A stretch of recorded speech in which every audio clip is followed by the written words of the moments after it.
que oramos. Amém? Hoje, efetivamente, nós vamos ver a armadura. A armadura mesmo. Finalmente, né? Demora alguns domingos, mas a gente chega. Vocês observaram, tem que ter uma preparação. Se você contextualiza, coloca a coisa dentro do contexto, fica bem mais fácil. É aquela história, né, Lane, de pegar o bonde andando. Você chega e pega o bonde. Agora, se você fala, não, o bonde ele é azul, ele para aqui, o horário dele é tal, aí não erra. Por isso que eu carrego o horário de ônibus na carteira. Você está contextualizado, está inteirado do fato, do horário. Eu sou um cara meio bobo, assim, meio chato. Eu gosto de fazer as coisas bem feitinhas. E dentro da satanologia que nós estamos estudando, nós temos estudado a guerra ou a batalha espiritual na qual nós estamos envolvidos. Os irmãos sabem, o Senhor avisou, né? A igreja e Satanás são inimigos declarados. A igreja e Satanás são inimigos declarados. Então existe uma luta espiritual. Nós estamos no foco, no centro da atenção, Satanás. Satanás quer nos destruir. Ele quer deter o crente de qualquer maneira. E são coisas bobas, são coisas simples. Às vezes a gente fica esperando que Deus, quando precisa, ele faz a coisa de uma forma pirotécnica, né? Pá! Aparecendo. Quando precisa, ele faz a coisa de um jeito com grandes manifestações. Mas, no geral, a atuação de Deus é uma coisa simples. É uma coisa discreta. É uma coisa humilde. Ele quer que nós nos envolvamos com a vivência da verdade. Ele quer que nós nos envolvamos com a certeza da salvação. Você tem certeza das promessas de Deus, o que é que Deus já fez por você. Então, eu estou só meio que parafraseando a armadura. Porque a armadura ela é composta da cinta da verdade, do elmo da salvação, né, que capacete, lembra os gladiadores usavam? Ela envolve a couraça da justiça, o pé com a preparação do Evangelho da Paz. Nós vamos até estudar essa frase é meio estranha, né? Preparação do Evangelho da Paz. Então, o que dá poder para o crente, é viver as coisas simples do Evangelho. É aquele feijão com arroz básico. Porque eu, às vezes, eu fico meditando. Eu tenho estudado a passagem para poder apresentar para os irmãos. E eu tenho visto a importância do uso da armadura. Ela é sine qua non, ela é essencial. É como chegar na escola sem uniforme e a carteirinha. Você não entra na aula. Não tem? Ainda existe isso, você lembra? Na nossa época tinha uma carteirinha onde levava um carimbo de ausente. Existe isso ainda? Não existe isso mais, não. Hoje em dia deve ser um cartão eletrônico, não sei nem como é que é, né? Não tem nada. Vai se quiser, né? É escola. Pois é. Mas na minha época da Elaine tinha mesmo, era um carimbinho, né? Carimbava lá. Então, você tem que chegar preparado. A armadura é essencial para a vida, para a existência, para que a gente consiga ficar de pé. Senão você não fica de pé. Você vai para a guerra de sunga, lembra que eu falei isso na semana passada? Né? Ou com um kilt. É kilt que chama, né? Kilt. Acho que é aquela sainha de balé chama kit. Kit ou kilt, um trem assim. E é necessário o uso da armadura para você estar de pé, para você resistir às ciladas do diabo. E a maioria dos crentes sabe, mas não sabe disso, mas não tem essa consciência detalhada. E como é que sobrevive? Porque o Espírito Santo, ele cria esse beabá, esse feijão com arroz que é necessário para o crente ter êxito. Ter certeza da salvação, evangelizar, crer na obra consumada, fazer uso da palavra para se defender, avançar pelo evangelho e pela oração. Então são coisas básicas e que o Espírito Santo vai ministrando no nosso dia a dia. Então, dentro da luta espiritual, finalmente vamos estudar a armadura propriamente dita. Então vamos ao nosso texto. Espero que os irmãos estejam ficando familiarizados com o texto, porque, como eu falei, é um texto muito importante. E ele se encontra em Efésios, capítulo 6, versos de 10. O contexto, na realidade, é até o 24. É um contexto menorzinho até o 22. Um menor ainda seria até o 20. E o ideal seria até o 18. Mas nós vamos até ali para o 20, mais ou menos. Efésios 6, de 10 a 20. Diz o seguinte. Todo mundo está lá? Quanto ao mais, sede fortalecidos no Senhor e na força do seu poder. Revesti-vos de toda a armadura de Deus, para poderdes ficar firmes contra as ciladas do diabo.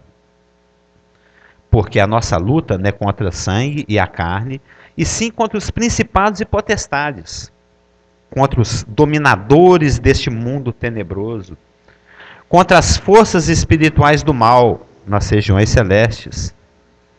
Portanto, tomai toda a armadura de Deus, para poderdes resistir no dia mau, e, depois de terdes vencido tudo, permanecer inabaláveis.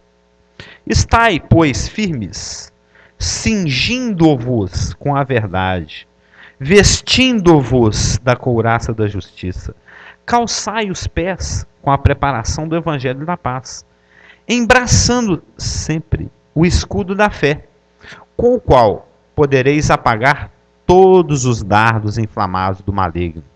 Tomai também o capacete da salvação e a espada do Espírito, que é a palavra de Deus, com toda a oração e súplica, orando em todo o tempo no Espírito, e para isso vigiando com toda a perseverança e súplica por todos os santos.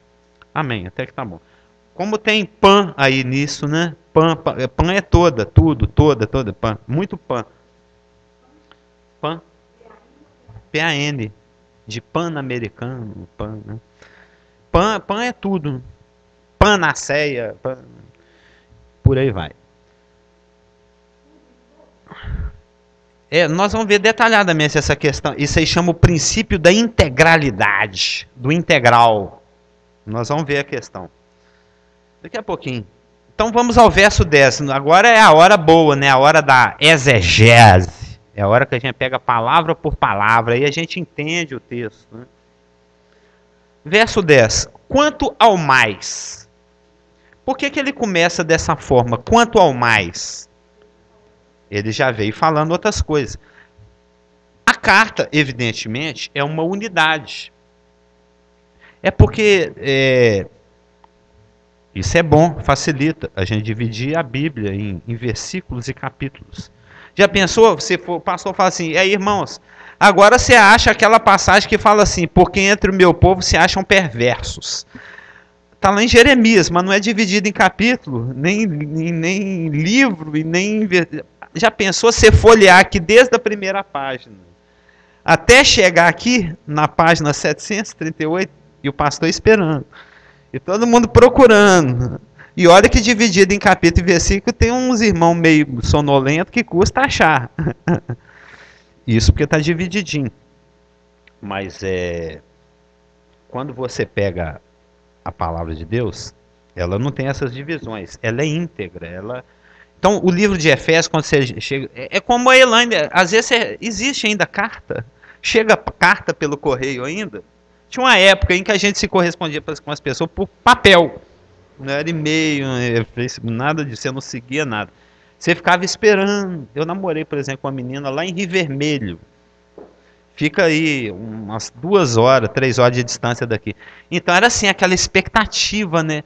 Quando o carteiro chegou com a carta na mão, né? Você fica aquele... o carteiro chegava, nossa, ele trouxe uma carta da Irene. Opa, minha namorada, lá de Rio Vermelho. Então... E você pega a carta, você não lê, bom dia, um pedaço da carta.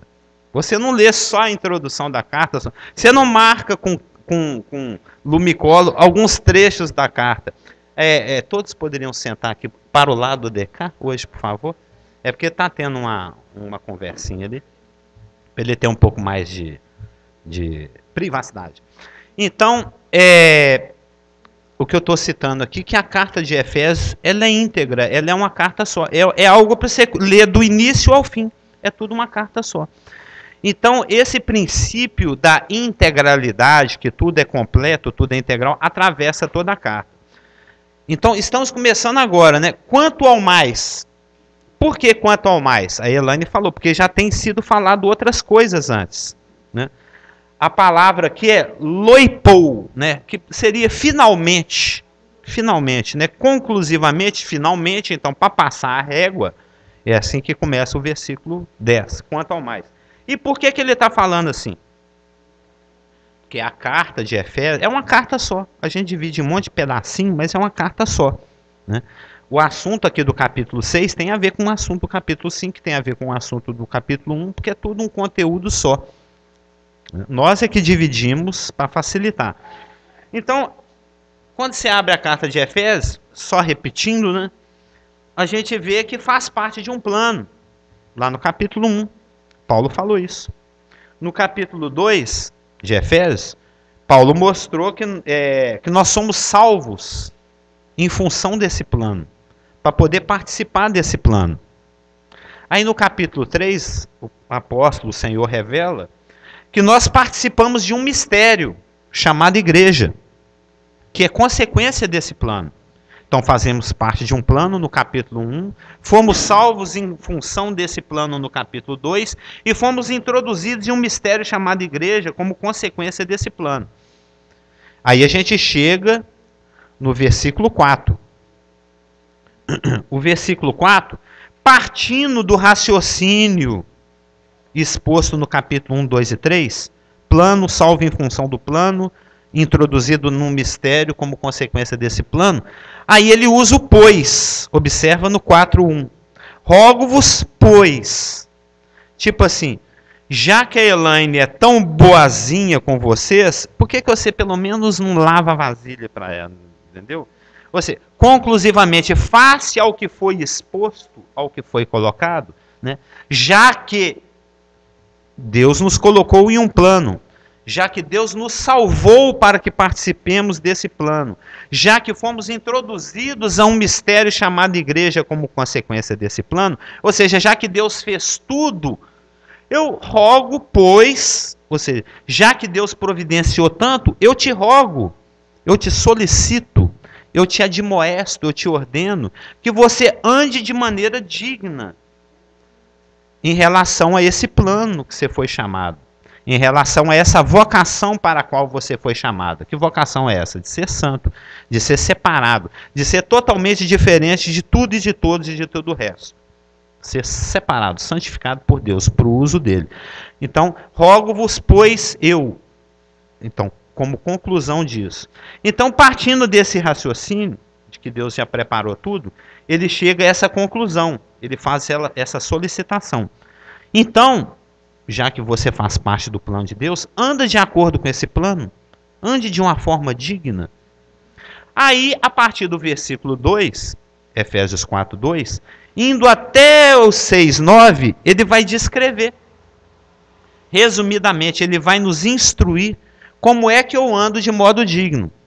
Agora a Elaine vai anotar que eu vou falar mais devagarzinho, que hoje tem mais tempo. Na igreja, 4:1-16. Aí o apóstolo te instrui como andar de modo digno no mundo, 4:17-5:21. Aí o apóstolo te instrui como andar de modo digno no lar. Como é que eu me procedo dignamente no lar? 5:22-6:4. E como é que eu procedo dignamente? Como é que eu ando de acordo com a minha vocação no trabalho? 6:5-9. Ou seja, o apóstolo apresenta o plano, apresenta um rogo, né, solicita que você ande de acordo com esse plano, no versículo 4. Descreve de 4:2-6:9 como é andar de forma digna. Aí, né, Elaine, finalmente chegamos ao verso 10. Finalmente, né, verso 10, na igreja, no mundo, no lar e no trabalho. Igreja 4:1 a 16, Mundo 4:17 a 5:21, no Lar 5:22 a 6:4 e no Trabalho 6:5 a 9. Está entendendo agora o finalmente do capítulo do versículo 10? Finalmente, loipou, finalmente, quanto ao mais, né? Após ele ter nos instruído como andar de modo digno, na igreja, no mundo, no lar e no trabalho, agora ele vai nos instruir como andar na guerra. Ele já nos instruiu como proceder na igreja, como proceder no mundo, como proceder em casa, como proceder no trabalho. E para fechar, finalmente, ele vai nos instruir como andar na guerra. Como é que eu procedo na guerra? Como é a minha atuação na guerra? Que pode ser resumido em 4 frases. O conteúdo 6:10 até 6:20 pode ser resumido em 4 frases. Como é que eu ando na guerra?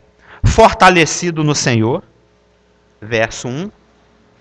Revestido de toda a armadura, verso 11. Estando firme contra os ataques de resistência e avançando com oração e evangelho. Eu tenho descoberto, porque eu tenho estudado o poder de Deus. Eu não fazia ideia que o evangelho era tão bomba atômica assim. O evangelho é poderosíssimo. Por causa, quando nós estudarmos, isso é daqui uns 5 domingos, eu só estou adiantando, quando nós estudarmos o verso 17, nós vamos entender isso. O porquê do capacete da salvação está associado com a palavra, com a espada. Porque a palavra mais detonante, a mais poderosa, a que corta mais, é exatamente a boa notícia. Aquela, seus pecados estão pagos, tem uma obra consumada, preparada para você. É a arma mais poderosa que existe. É a boa nova. É a solução que Jesus Cristo providenciou para o problema do pecado. É aquilo que a gente anuncia na praça, né? Então, Paulo agora vai nos instruir como proceder na guerra. Como é que eu me porto, como é que eu ando na guerra, como é que é o meu procedimento na guerra. Fortalecido no Senhor, revestido de toda a armadura, resistindo ao ataque e avançando com o evangelho e oração. Resumindo, é isso. Então, por que Paulo usou essa metáfora da armadura? Por que ele usou a armadura, né? Utensílios de guerra? Por que ele não usou a roupa do sacerdote? Por que ele não usou o avental do padeiro? Por que ele usou justo? Para ele descrever como o crente anda, como o crente procede, firmado na verdade, na justiça, na paz, na certeza da salvação, na palavra e na oração, resumindo a armadura. Por que Paulo foi usar justo a metáfora do elmo, do escudo, da espada, da couraça, da cinta? Por que essa metáfora? Porque quando Paulo escreveu essa carta, lá no ano 60, isso há 1951 anos atrás, né? Lá no ano 60, a igreja tinha 30 anos que estava inaugurada, 31 anos que estava inaugurada. E quando ele escreveu essa carta, lá no ano 60, ele estava em Roma, ele estava preso. Lembra? Perguntando, lembra para quem já leu Atos, né? Exatamente. Quem já leu Atos sabe que teve um certo momento lá em que Paulo teve uma crise. Ele teve um conflito lá com os judeus, ele fez um voto, raspou a cabeça, foi lá. E o povão quis despedaçar Paulo, quis apedrejar, quis matar. Aí ele apelou para César. Lembra? O guarda romano custou tirar o Paulo da mão do povão que estava querendo rasgar ele, despedaçar. Morrendo de ódio dele. Lembra? O mundo nos odeia. O mundo quer te despedaçar, quer te partir em pedacinho. O centurião foi lá, salvou Paulo e ele apelou para César, e ele, como cidadão romano, os irmãos sabem da história da cidadania, que teve um imperador romano que se apaixonou por uma princesa de Tarso, uns 80 anos antes do Paulo viver, e ele era tão apaixonado pela garota que ele deu assim de graça a cidadania romana para todo mundo que nascesse naquela cidade, perpetuamente. E uns 100 anos depois nasce o Paulo. Ele nasceu em Tarso e é cidadão romano automaticamente. E essa cidadania romana foi muito proveitosa para ele, inclusive salvou a vida dele nesse episódio aqui de Atos. Quando o centurião salva ele da multidão e ele apela para César. Então, porque o criminoso, lá no Império Romano, ele era penalizado de várias formas. Ele era crucificado, ele era empalado, ele era açoitado. Eram formas cruéis de punição. Mas o cidadão romano, ele tinha o privilégio e o direito de morrer rapidamente, que era o caso de Paulo. Paulo, como cidadão romano, a gente sabe, não está na palavra, o Espírito Santo não separou isso para nos deixar por escrito, mas a gente sabe, pelas tradições, que Paulo morreu degolado, porque o cidadão romano ele tinha o direito de uma morte rápida, sumária. Fica lá empalado, fincado numa estaca, sofrendo, ou pregado numa cruz 6, 7, 8 horas, agonizando debaixo do sol quente. O cidadão romano não passava por isso. César julgava, falava, é culpado, tem que morrer, tem. Levava ele lá para o lado de fora dos muros de Roma, só dava aquela baixadinha assim, o cara vinha, aí a cabeça caía ali, caía no cesto, beleza, morreu rapidinho. Né? Era uma morte boa. Não é melhor do que ficar na cruz sofrendo, o sol batendo, sede, vem vinagre, morrer de decepado da cabeça, bem melhor. Para ele que era salvo, né? Cortou aqui e já está lá. Jesus já está aí, filhão, beleza? Bem-vindo. A casa é sua, pode entrar. Pode entrar. Porque a gente sabe que o Senhor nos recebe nesse momento. Primeiro os anjos nos conduzem. Né? Mas é outro assunto. Então, quando Paulo escreveu, a Elan já matou a charada. Quando Paulo escreveu essa carta, não somente essa carta, aí remontando o contexto histórico. Os irmãos já leram Filemão? Filemão é um bilhete. É aquele recadinho que a mulher escreve para você levar no supermercado, assim, amor, comprar leite. É um recado, é um lembrete, né? Ele tinha, esse rapaz Filemão, que era um irmão, que era um nascido de novo, ele tinha um escravo, eu via vários escravos, ele era uma pessoa de posse, e um escravo dele lá ficou rebelde, o tal do Onésimo, né? Ficou rebelde e fugiu. Fugiu, falou, eu gostei daquele moço que pregou aqui em casa, que eu vi ele pregando para o meu patrão, o Paulo. Ele fugiu lá para Roma, falou, Paulo é um rapaz bacana, eu vou pedir apoio para ele. Aí ele chegou lá, o Paulo, negócio, eu fugi de casa, eu fugi do meu patrão. Ele é muito cruel, ele está muito assim. E o Paulo, não, mas você não pode fazer isso, porque seu patrão, certo? Evangelizou o rapaz, ele nem era, evangelizou o Onésimo, o escravo fugido do Filemão, evangelizou, e falou, agora você volta para o seu patrão, mas tinha as leis da época, o patrão tinha direito de matar o Onésimo, ou de açoitá-lo, tal, porque ele era um escravo era mercadoria.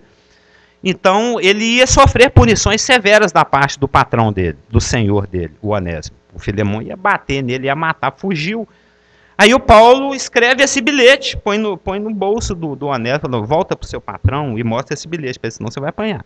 Mostra esse bilhete, aí o Paulo escreve no bilhete, não, recebe ele como se estivesse me recebendo, ele agora não é só um escravo, ele agora é um irmão nosso, eu evangelizei, nasceu de novo aqui comigo. Então, e para ele não ir sozinho, o Paulo tinha vários colaboradores, pessoas que o apoiavam no seu ministério. Ninguém lidera uma igreja sozinho, ninguém faz o trabalho de Deus. Um conjunto. O próprio livro de Efésios fala isso, que é segundo o auxílio de cada parte, a justa cooperação de cada parte. O livro de Efésios fala o próprio corpo promove o seu autocrescimento segundo a justa cooperação de cada parte. Cada membro fazendo a sua parte vai cooperando para o crescimento. E nenhum líder, nenhum bispo, nenhum pastor, ele lidera uma igreja sozinho. Ele tem os seus auxiliares, aqueles que o Espírito Santo capacita e qualifica para poder edificar a igreja. O Tíquico era um desses. O Tíquico era o portador da carta. Aí o Paulo escreveu a carta aos Efésios, ele escreveu a carta aos Colossenses, e escreveu o bilhetinho para o Filemão. colocou o bilhetinho do Filemão no bolso do Onésimo, entregou a carta de Efésios e aos Colossenses para o Tíquico, aí o Tíquico saiu. Ele, o Onésimo, ele foi lá, devolveu o Onésimo para o patrão dele, entregou o bilhetinho. Chegou, no caminho ele passou por Éfeso, deixou a carta lá em Éfeso, depois vocês lêem, vocês mandam para Laodiceia. Chegou, passou por Colossenses e Colossos, né? Deixou também uma carta lá e partiu para a casa do Filemão, ou seja, ele foi comissionado. Paulo pediu, falou, o negócio é o seguinte, eu estou aqui preso, eu estou na cadeia, e eu precisava entregar essas 2 cartas e um bilhete, e mais um escravo. Você faz esse favor para mim, Tíquico? Aí o Tíquico, pode deixar, apóstolo Paulo, eu levo as 2 cartas para você e entrego o escravo com bilhete lá na casa do Filemão, não tem problema nenhum. Entendeu? Esse que é o contexto. E o Paulo, escrevendo essas 2 cartas e esse bilhete, ele estava preso em Roma, aguardando o julgamento dele. Ele apelou para César, mas você sabe como é que é a justiça latina, né? A justiça nossa vem tudo dos... Nós vivemos no Império Romano. O fórum é uma palavra latina. Os procedimentos, tudo ali é romano. Quando você vai lá, você está indo... 20 séculos não se passaram. É a mesma coisa. E o Paulo está lá aguardando o julgamento dele como cidadão romano. Levou uns 6, 8 anos até ele ser julgado. Ele ficou lá em Roma, lá na casa alugada, de boa, pregando o evangelho. Até que, a gente sabe a tradição, porque os outros imperadores, eles assim, empurrando a coisa com a barriga, é serviço burocrático, depois eu assino esse negócio. Quando apareceu o Nero era mais obcecado, né? O Nero era um cara neurótico. Aí ele gostava de matar crente, aí ele passou a espada no Paulo. Sim.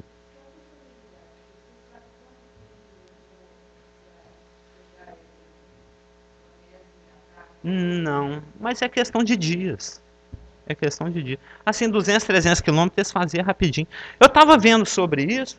Jesus, que a gente leu assim, aí saiu Jesus da Galileia e foi ao Jordão para ser batizado por João Batista. Ele andou 120 quilômetros. Não é pouca coisa não. 120 quilômetros. Mas ele ia de boa assim, eu vou ali batizar. 120 quilômetros. 120 quilômetros, o homem anda 5 quilômetros por hora. Divide 120 por 5. São 24 horas andando. É 1 dia e meio, 2 dias andando. Mas a Bíblia fala assim, ele foi ali.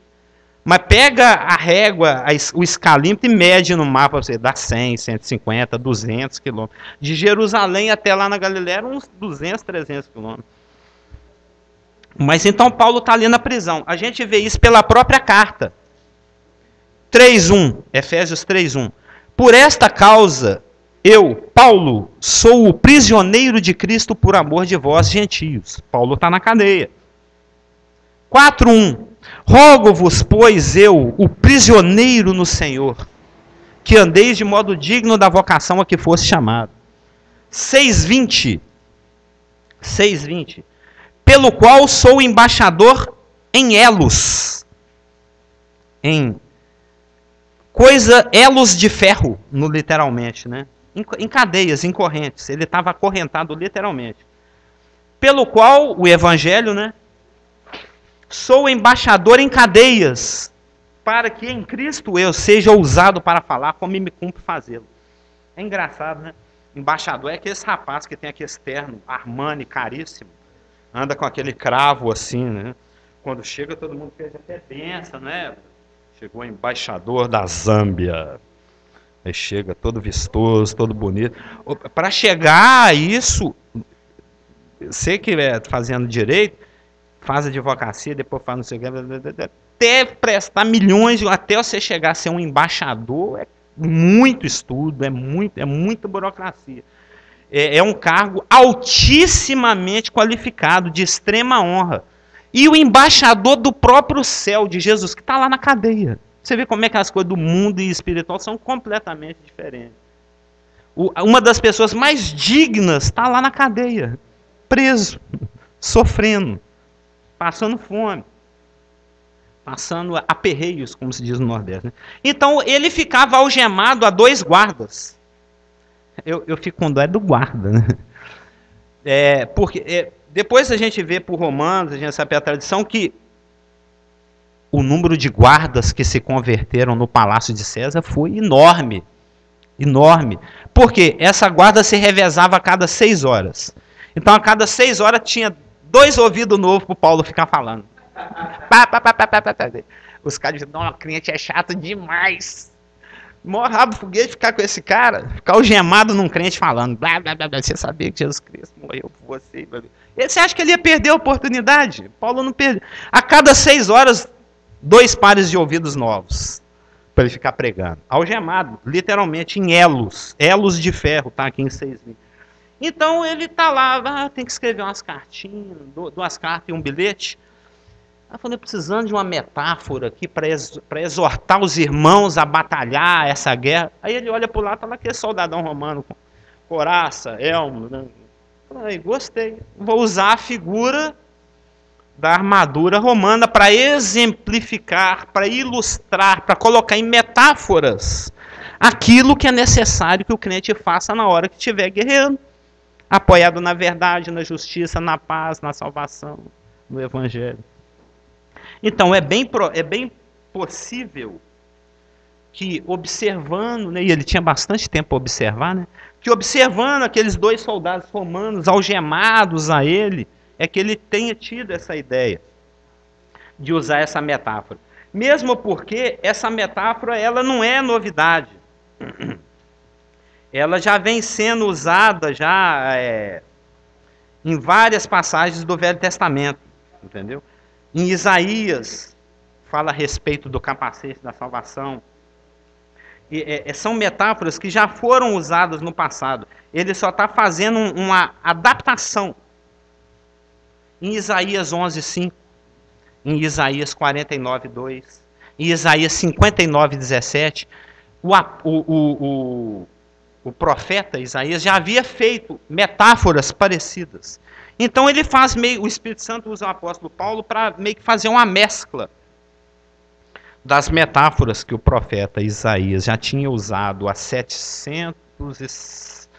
811 anos antes, que Isaías escreveu a carta dele mais ou menos em 740, mais 60, uns 800 anos antes, Isaías já tinha usado essas metáforas e Paulo faz uma adaptação dessas metáforas de Isaías, aproveitando o que ele está vendo à sua direita e à sua esquerda para poder transmitir a mensagem dele, que é a exortação, o mandamento, o imperativo. Né? Quanto ao mais, sede, vimos o quanto ao mais, né? Porque finalmente, como conclusão disso tudo, da questão do andar de modo digno, a forma de andar dignamente na guerra é assim. Aí ele começa a descrever a partir do verso 10.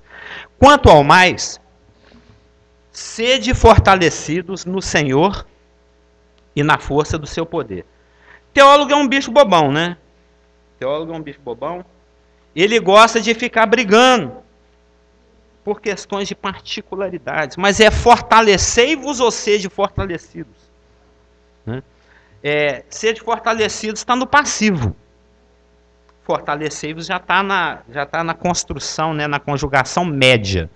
Mas seja passivamente ou medianamente, ou seja, sendo fortalecido ou buscando fortaleza, o que importa é que tem um termo modificativo aqui, no Senhor. Então o que interessa é que é no Senhor que a gente se fortalece.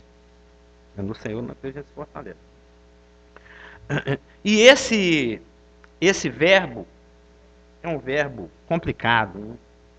Né? Endunamouste, né? Endunamouste, que vem endunamo, dunamo, dinamo, dunamis, dinamite, dinâmico, tudo um radical só. Então, sede fortalecidos, endunamoesai, né?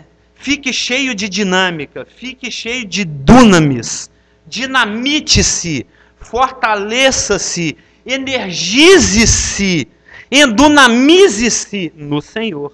É lá que você busca o seu dinamis, o seu dunamis, a sua dinâmica, a sua ação, a sua forma de agir. Pode falar, Elaine. Elaine tá doida, né? Faz tudo mesmo radical. Dunamis. Na realidade, tem 3 palavras aqui. Você vê, é uma força tripla, hein? O He-Man só tem uma, né? Nós temos 3.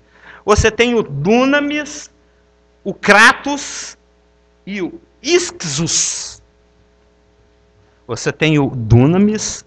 Ou você se dinamiza, você busca o seu Dunamis no Kratos e no Ixus do Senhor. É Ixus, os itos, né? Quanto ao mais, dunamizai-vos no Senhor e no Kratos do seu Ixus. Kratos, de onde vem kratia, democratia, o poder na mão do demo, né? Demônio é do povo. O grego é fácil porque o português é composto 40% de grego. Então o português é facinho. Oi? Com K, de kratia, democratia, né? Kratia é governar, é ter o poder de governar, entendeu? Então a gente se dinamiza, a gente busca a nossa dinâmica, o nosso fortalecimento é no Kratos e no Ixus do Senhor, ou seja, é na força do seu poder. Ixus transliterado seria I-S-K-U-S. I-S-K-U-S. Ixus. Seria... tinha que ter um quadro aqui, né? Nós não temos um quadro. Mas, se não me engano, acho que foi na semana passada ou na retrasada, o pastor pregou a respeito do poder do Senhor. E não é pouca coisa, não. Mas antes disso, eu quero frisar a questão seguinte. Sede fortalecidos. Sede fortalecidos. Você observa que é uma convocação. O Senhor já é aquela questão da providência aliada com a responsabilidade humana. O Senhor providencia os meios, mas quem operacionaliza somos nós. A gente não faz nada pelo nosso poder, a gente tem que se fortalecer no Senhor. Mas quem providenciou tudo foi o Senhor. A armadura é de Deus, não é? Olha lá, verso 11. Revesti-vos de toda a armadura de Deus. A armadura é de Deus. Quem é que providenciou a salvação? Quem que tetelestou uma salvação? Foi Deus. A verdade procede de quem? É de Deus. A justiça imputada é de quem? De Deus. O evangelho é uma boa nova que é dada por quem? Por Deus. A salvação procede de Deus. Então, quem providenciou a armadura, quem forjou o elmo, a espada, o escudo, foi o Senhor. Mas quem tem que vestir somos nós. Aí tem a questão da responsabilidade. Porque a palavra fala, revesti-vos. Você se veste. Né? Tomai, estai, pois, cingi-vos. Verso 14. Cingi-vos com a verdade. Vesti-vos com a couraça. Calçai os pés. Embraça o escudo, levanta a espada, toma o capacete, ou seja, são verbos, são ações que nós executamos. Nós é que temos que tomar a iniciativa de usar a armadura. A armadura está prontinha, está pendurada no cabide. O Senhor já foi lá, já costurou a meia, já, pim, pim, pim, já forjou a espada, já fez o trabalho de costureiro, de ferreiro. Já está tudo prontinho, está pendurado. Você não tem que fazer nada. Você não tem que providenciar a sua justiça própria. Você não tem que providenciar a sua verdade. Você não tem que providenciar a sua salvação. Você não tem que dar satisfação, não tem que dar manutenção na salvação.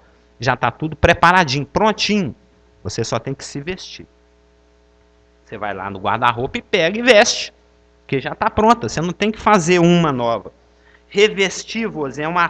O homem é que tem que pôr.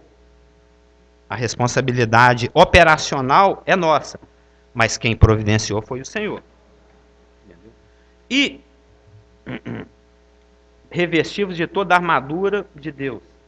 Observa, tem uma conexão imediatamente depois. Quanto ao mais, sede fortalecidos no Senhor e na força do seu poder. De que forma que eu me fortaleço no Senhor? Me revestindo da armadura.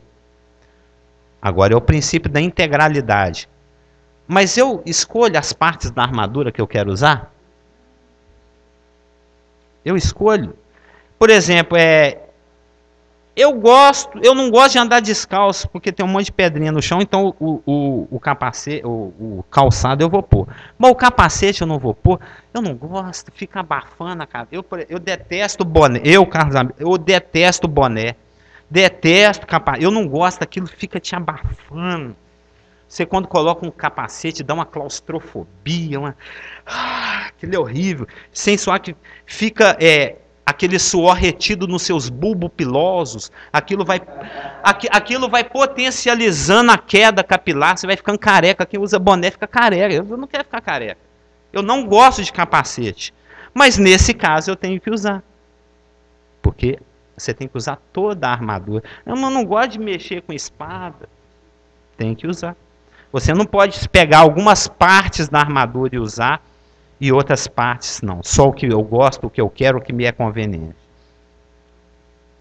Porque existe o princípio, eu estava falando com a Elaine um pouquinho antes de começar, ou logo depois que começou, o princípio da integralidade. Observa como tem pan, porque tudo no grego é pan. Aquela palavra que a gente conhece, né, manjada, pan-americano, panaceia, pan, a gente tem muito em português o pan. Pan é tudo. Pangeia, tem várias palavras que vêm de pan. Né? Revestivos de toda a armadura. No verso 13, ele repete, portanto, tomai toda a armadura. Você vê que esse princípio da integralidade, né, do que é... Eu não sei, os irmãos já observaram, esse princípio ele é tipo o número 7, né? Não tem como você não notar quando você lê a Bíblia. O número 7 ele é muito presente, por exemplo. Qualquer um que lê a Bíblia nota como tem 7 na Bíblia. Né? Qualquer um que lê a Bíblia também observa. Engraçado, todos os mandamentos e todas as promessas de Deus pautam pela integralidade. Todas as promessas de Deus, todas, e todos os mandamentos de Deus sempre envolvem integralidade. Sempre tem que ser integral, nunca é parcial, nunca é em parte. Por exemplo, todos pecaram e todos carecem da glória. Não existe uma exceção. Todos pecaram. Né? Um morreu por todos. Lembra? Assunto de Coríntios 15. Todos pecaram. Assuntos de Efésios e Romanos. Romanos também fala, aquele que não poupou o seu único filho, não nos dará juntamente com ele algumas das outras coisas? Não. Não nos dará juntamente com ele todas as outras coisas. Deus não amarra nada. A gente fala isso muitas vezes. Deus, já que é para dar, ele dá tudo. Ele não reserva nada, ele não retém nada. Né? Tiago é fé, aí é a parte ruim, né? A parte dos mandamentos. Quando você lê lá na Torá, em vários lugares tem, eu quero que Israel obedeça todos os meus, se diligentemente ouvides todos os meus, se diligentemente cumprides todos os meus mandamentos, estatutos e juízos. Lembra? Todos. Tiago fala isso. Se você quer cumprir a lei, você tem que cumprir ela todinha, 100%. Se você é aquele homem natural que conseguiu cumprir 99,999% da lei, não serve. Você tem que cumprir toda a lei. Porque a mesma lei que fala não adulterarás, fala não matarás. Então, a pessoa que mente, na realidade, ele é um homicida, adúltero e ladrão. Ele está transgredindo todos, só com uma transgressão. Até no nosso próprio texto aqui, fala, após ter desvencido tudo. Não fala? Olha lá, verso 13.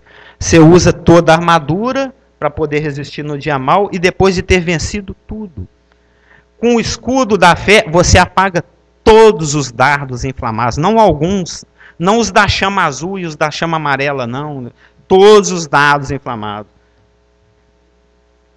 No verso 18. Com toda a oração e súplica, em todo o tempo, por todos os santos. Então, isso é algo fácil de perceber. Leia a Bíblia e perceba que existe um princípio da integralidade. Se você não usar toda a armadura, você não fica firme. Tem que estar completa, toda. Quer usar aqui, ó, tá pertinho aqui, ó. É porque lá na gravação não aparece. Pega aqui, né? Ela o microfone, porque eu vi da semana passada, você ficou falando 6 minutos e 30 segundos e nada sendo gravado. Eu queria aproveitar o seguinte, que a gente muitas vezes fica familiar com a palavra, e eu queria entender isso aqui, com toda oração e súplica, orando em todo tempo, no Espírito. O que ele quer dizer aí? Nós vamos chegar lá, você sabe, né? Que esse aí é o verso lá 17. Exatamente isso. Isso quer dizer, você está querendo saber a questão do... Por que ele usa essa expressão, com toda oração e súplica? A gente não fica assim 24 horas. É porque nós vamos estudar, existem... Aliás, é a arma que potencializa a pregação, é a oração. Nós vamos ver essa aqui. É que existe uma associação lá no verso 10 entre a salvação e a palavra, e mais no versículo 19 fala que essa palavra é a palavra do Evangelho. Então a arma mais poderosa que tem é o Evangelho, é a boa notícia, é seu pecado está pago, a obra está consumada. E essa pregação, apresentar a palavra do Evangelho, ela só é efetiva quando vivenciada. O Cliff comentou, tem um texto grego aqui, viu, Cliff? Ó. Lá é rema tel. É rema mesmo, a palavra aqui é rema. O que é a palavra rema? Tem o logos, que é a palavra estática. É a letra, vamos dizer assim. Né? E tem a rema, que é a palavra em ação. É a palavra dinâmica. É a palavra de quem se dinamizou no kratos e no eixos do Senhor. Né? É a palavra vivida. Por que a palavra letra não tem o poder que a palavra vivida tem? Aí eu estava até pensando, no dia que eu vou falar sobre isso, ou seja, eu antecipou umas 5 semanas aqui, eu estava conversando com a Marluza, eu vou usar o seguinte exemplo. Quando alguém prega o Evangelho sem que ele viva o Evangelho, ou seja, quando ele prega um Evangelho, porque o poder do Evangelho está exatamente da demonstração. Você vê, esse negócio aqui funciona? Não sei. Só funciona na hora que você pluga, que você liga, que você instala. Aí você vê se funciona ou não. Está aqui. Está escrito, não mintais uns aos outros. Isso é só um mandamento, como milhares de outros. Mas a partir do momento que ele muda o meu viver, que o meu comportamento é pautado por esse princípio, aí ele demonstrou o poder dele. É algo que estava escrito, mas que gerou poder suficiente para alterar o meu próprio comportamento, a minha própria vida. Entendeu? Ou seja, o que dá poder ao logos, à palavra, é o fato dela estar sendo vivida. O que seria uma palavra com poder e uma palavra sem poder? É a palavra que você vive e a palavra que você não vive. Por exemplo, a Elaine chega para o Natan e fala assim, é que ele fica aqui, hoje ele está lá. Fala assim para o Natan, Natan, vai calçar o chinelo. Aí ele olha para o pé da Elaine e ela está descalça. Que autoridade é essa? Ela vai calçar o chinelo, senão você vai ficar doente. Mas ela está sem chinelo. O que ele vai prestar atenção? No que ela está falando ou no que ela está fazendo? Ela não tem autoridade, ela não tem poder para mandá-lo calçar o chinelo, porque ela não faz isso. Ela se preocupa com a saúde dele, manda ele pôr o chinelo, senão ele vai ficar gripado, mas ela mesma não usa o chinelo, não se importa consigo mesma. Então ele pensa o seguinte, se a mamãe não se importa com a saúde dela mesmo, por que ela está preocupada com a minha saúde? Se ela não usa chinelo, por que ela está me mandando calçar chinelo?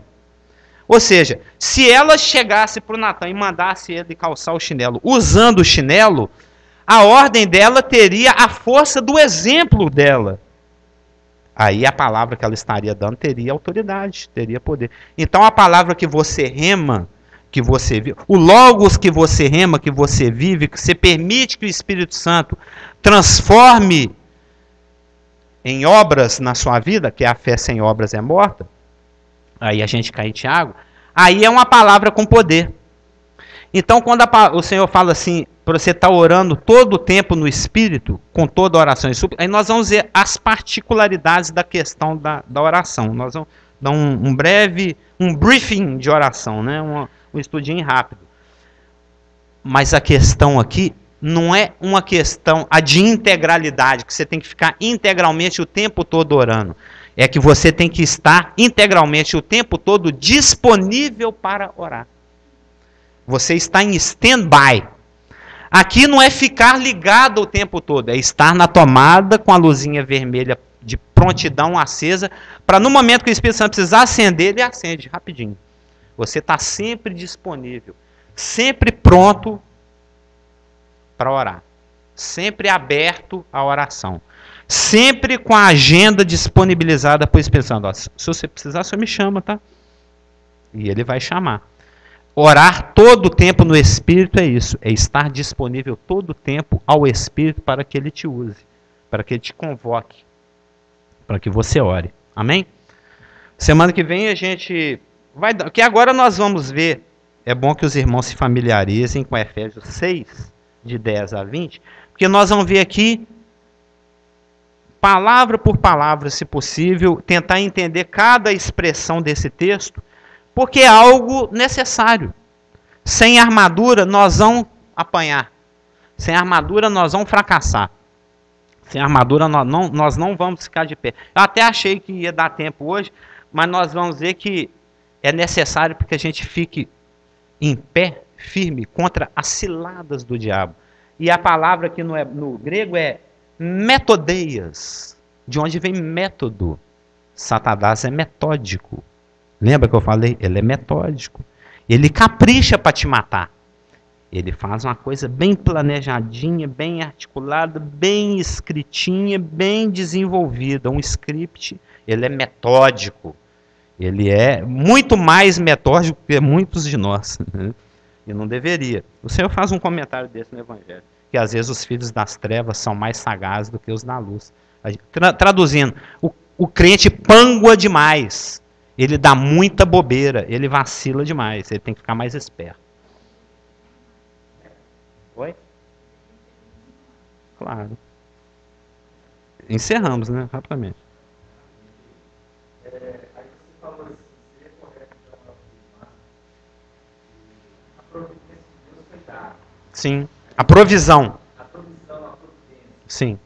Decreto determinado. Sim. Seria correto afirmar que no meu dia a dia, certas coisas que acontecem, Sim. você muitas vezes tem alguma coisa que pedir, eu não estou em stand-by. Você não está usando todas as ferramentas que estão disponibilizadas. A principal é a oração. Nós vamos chegar à conclusão que a principal é a oração no final do estudo. Muitas vezes não acontece, é aquele versículo de Tiago. Não pede. Se você não ora, como é que você recebe? Você quer que chegue no correio sem mandar o cupomzinho? Né? Falou, minha caixa postal não chega, mas você também não mandou. Você tem que mandar para eles para depois mandar para você. Nessa questão aí. Amém? Vamos orar?